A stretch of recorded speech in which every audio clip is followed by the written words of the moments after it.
Withdrawn and cornered. It is November 8th, 2021, and here is your news for today.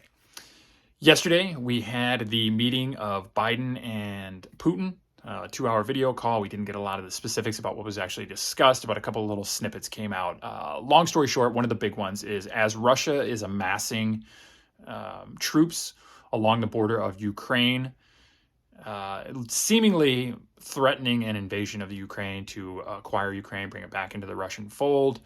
Biden came forward and said there will be diplomatic and economic sanctions that will occur if Putin continues his aggression. Now, whether or not that matters to Putin is sort of hard to see. We've already seen Biden sort of acquiesce in this capacity when he almost immediately upon getting into office allowed the pipeline from Russia into Europe, which is a much needed source of revenue for Russia. It's a trading capability for Russia. It's it is a pile of gold handed to Putin almost immediately. If it was something that Trump had done, everybody would have been screaming about it, but Biden does it, and apparently it's just a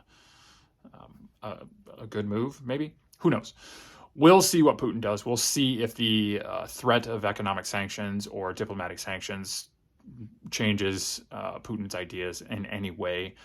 Ultimately, it makes sense for him to go after the Ukraine. It makes sense for him to look for countries to kind of buffer and pad Russia, as they've had 3 major invasions over the last 200 years coming into their country. They need to extend out those borders as much as possible to kind of help them to protect themselves from European conquest or European invasions, which have happened fairly routinely. So it makes sense that Putin wants this. It does not make sense the way that Biden is handling the opposition to it. And we'll see whether or not it's effective. I have serious doubts, given not only what Putin is concerned about, but also because Biden has just routinely been wrong when it comes to foreign policy year over year, all the way through his career. So if you ever don't know a position to take on foreign policy or what probably is going to be the best move, just look at what Joe Biden's doing.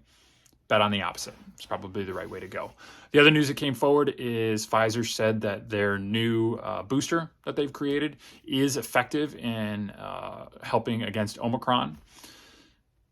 I don't know why that's particularly surprising that Pfizer, the company that makes the boosters, is touting the boosters as effective against the new variant, as they make a ton of money every time those boosters are being used. Of course, it's effective against Omicron. Omicron is also far less dangerous than original COVID or Delta. It apparently is not killing a ton of people. It is basically all hospitalizations, or not even hospitalizations. It's fairly mild cases all the way around, aches and pains, a little bit of a headache, something like that, a couple of days. A mild case of the flu is how they're describing it. The doctor from South Africa has a mild case of the flu.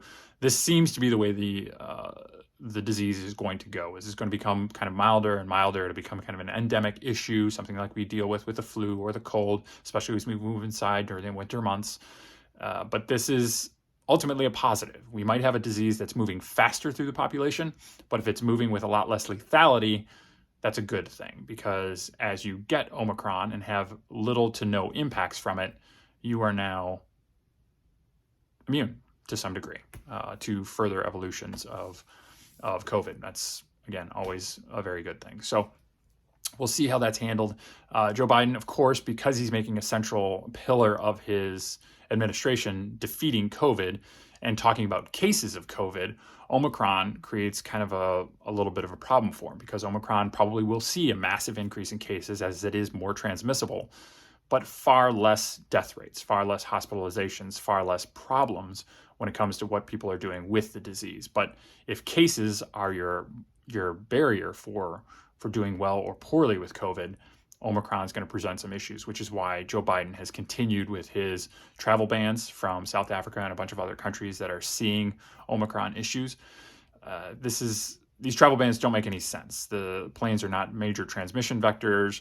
Omicron is here already, so it's going to continue spreading through here the same way that original COVID did, same way that Delta did, but with a much less lethal version of the virus, which, again, if you're going to get something, the less lethal version is probably the one to get. It's not terrible that folks are getting Omicron and recovering with very little problems and then maintaining that level of immunity from there forward.